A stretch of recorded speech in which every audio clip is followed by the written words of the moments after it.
नमस्कार दोस्तों, job and GK में आपका स्वागत है। दोस्तों, आज के वीडियो में बात करने वाले हैं दिल्ली पुलिस कट ऑफ के बारे में। क्योंकि दोस्तों, जब से दिल्ली पुलिस की वैकेंसी निकली है तभी से बच्चों के बार बार कमेंट आ रहे हैं कि जो 2020 की वैकेंसी है उसकी कट ऑफ कितनी रह सकती है, ताकि हम उसी हिसाब से टारगेट लेके तैयारी कर सके। तो ये वीडियो उसी के बारे में होने वाला है कि अगर आप किसी भी कैटेगरी से, जनरल, ओबीसी, एससी, एसटी से है तो आपको कितना टारगेट लेके तैयारी करनी चाहिए। तो वीडियो को एंड तक जरूर देखना। और शुरू करें उससे पहले अगर आप चैनल पर पहली बार हो तो चैनल को सब्सक्राइब जरूर कर लीजिए, क्योंकि यहाँ पर आपको ऐसे ही दिल्ली पुलिस के लिए महत्वपूर्ण वीडियोस और साथ ही साथ लाइव क्लासेज और उनकी पीडीएफ भी प्रोवाइड करवाई जाएगी। तो सबसे पहले तो हम बात कर लेते हैं दोस्तों कि जो 2016-17 में वैकेंसी थी वो और जो 2020 में वैकेंसी है उसके अंदर मूलभूत अंतर क्या है, जिनके ऊपर की आपकी जो कट ऑफ है वो निर्भर रहने वाली है। तो देखिए दोस्तों, एक जो पॉइंट आपको बताने की कोई भी ज़रूरत नहीं है कि जो 4 साल है उसके अंदर जो कंपटीशन है वो बहुत ज़्यादा बढ़ चुका है, ये तो आप सभी को पता है। लेकिन इनके अलावा कौन कौन से फैक्टर है जिनके ऊपर कट ऑफ का असर रहने वाला है, तो पॉइंट टू पॉइंट हम बात करेंगे कि उस पॉइंट का कितना आपके कट ऑफ पर असर रहेगा। तो सबसे पहले तो बात कर लेते हैं कि 2016-17 की जो वैकेंसी थी उसके अंतर्गत जो फिजिकल है वो पहले हुआ था, लेकिन जो 2020 की वैकेंसी है उसके अंदर आपका एग्ज़ाम पहले होने वाला है। यानी कि जो फिजिकल पहले होगा तो जो आपके पढ़ने वाले बच्चे हैं वो एग्ज़ाम तक पहुंच ही नहीं पाएंगे, वो आपके पहले ही बाहर हो जाएंगे। यानी कि जो आपका कंपटीशन है वो यहाँ पर कम था, लेकिन यहाँ पर आपके कंपटीशन ज़्यादा हो गया है, क्योंकि अगर 25 लाख बच्चों ने फॉर्म भरा है तो वो सारे के सारे आपके एग्ज़ाम में बैठने वाले हैं। यानी कि दूसरा पॉइंट आपके क्लियर हो गया कि फिजिकल पहले था तो एग्ज़ाम में कम बच्चे बैठे थे, क्योंकि बहुत ज़्यादा बच्चे जो पढ़ने वाले थे वो आपके फिजिकल में ही बाहर हो गए थे।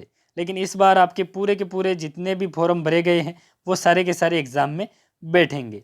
यानी कि इस बार आपकी ये जो दोनों पॉइंट है वो आपके कट ऑफ को बढ़ा रहे हैं। उसके बाद बात करते हैं तीसरे पॉइंट पर। देखिए दोस्तों, ये सबसे बड़ा आपके फैक्टर रहने वाला है कि जो माइनस मार्किंग है वो 2016-17 वाली वैकेंसी में नहीं थी, लेकिन इस बार माइनस मार्किंग रखी गई है। और माइनस मार्किंग कितनी है? 1/4 की। यानी कि 4 क्वेश्चन आपने गलत किए तो एक प्रश्न आपके अपने आप ही उनमें से माइनस हो जाएगा।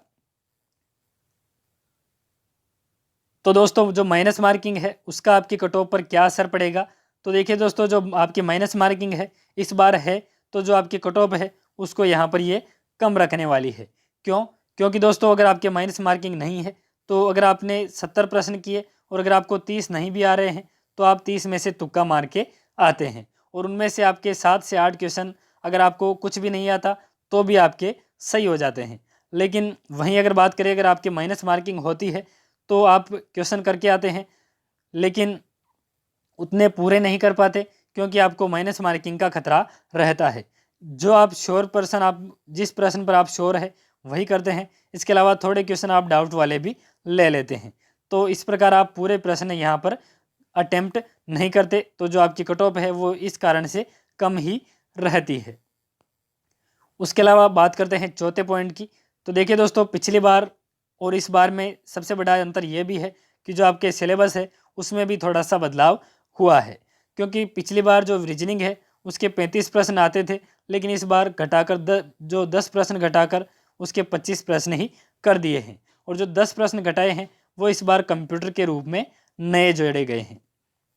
तो अगर बात करें कि इस पॉइंट का कट ऑफ पर क्या प्रभाव पड़ेगा, तो देखिए दोस्तों, जो रीजनिंग के 10 प्रश्न है उनमें से अधिकांश बच्चे 7 से 8 प्रश्न करके आते हैं, लेकिन जो आपके कंप्यूटर है उसमें इतने प्रश्न नहीं हो सकते। तो इसका भी आपकी जो कट ऑफ है उसका उसके ऊपर विपरीत प्रभाव पड़ेगा, यानी कि आपकी कट ऑफ इससे कम हो रहेगी। उसके बाद सबसे एंड में जो पॉइंट है वो ये है कि जो आपकी पोस्ट है वो पहले 4,669 ही थी, लेकिन इस बार आपकी 5,846 है। यानी कि पोस्ट ज़्यादा है तो जो आपकी कट ऑफ है उस पर ज़्यादा इफेक्ट नहीं, लेकिन थोड़ा बहुत तो पड़ेगा। तो जो आपकी कट ऑफ है उसके अंतर्गत थोड़ी सी कमी रहेगी। तो दोस्तों, ये तो थे आपके जो पॉइंट जिसके ऊपर आपकी जो कट ऑफ है वो निर्भर रहने वाली थी। अब हम बात कर लेते हैं कि जो 2016 वाली वैकेंसी थी उसके अंदर आपकी कट ऑफ क्या रही थी। तो देखिए दोस्तों, जो 2016 वाली वैकेंसी थी उसके अंतर्गत मेल जनरल की 77 और ओबीसी की 76, इसके अलावा एससी की 70 और एसटी की 74 रही थी। इसके अलावा फीमेल जनरल की 66, फीमेल ओबीसी की 62, एससी की 56 और एसटी की 61, यानी कि ये 2016 में आपकी कट ऑफ रही थी। तो अब हम बात करते हैं कि जो आपकी 2020 की कट ऑफ है वो आपकी क्या रह सकती है। तो देखिए दोस्तों, जो मैं आपको कट ऑफ बता रहा हूँ वो आपकी फिजिकल के लिए है, यानी कि जो फिजिकल के लिए 12 गुना आपको पास किए जाएंगे उसके लिए ये कट ऑफ आपको बता रहा हूँ। अगर आप फाइनल कट ऑफ की कैलकुलेशन करना चाहते हैं तो आप इसमें 2 से 3 नंबर प्लस में जोड़ सकते हैं। तो सबसे पहले अगर आप जनरल कैटेगरी से है तो आपको 77 प्लस नंबर लाने होंगे फिजिकल में पास होने के लिए। इसके अलावा ओबीसी के लिए आपको 75 प्लस, एससी के लिए 72 प्लस और एसटी के लिए 70 नंबर प्लस आपको लाने होंगे फिजिकल में, जो 12 गुना पास किए जाएंगे उसमें पास होने के लिए।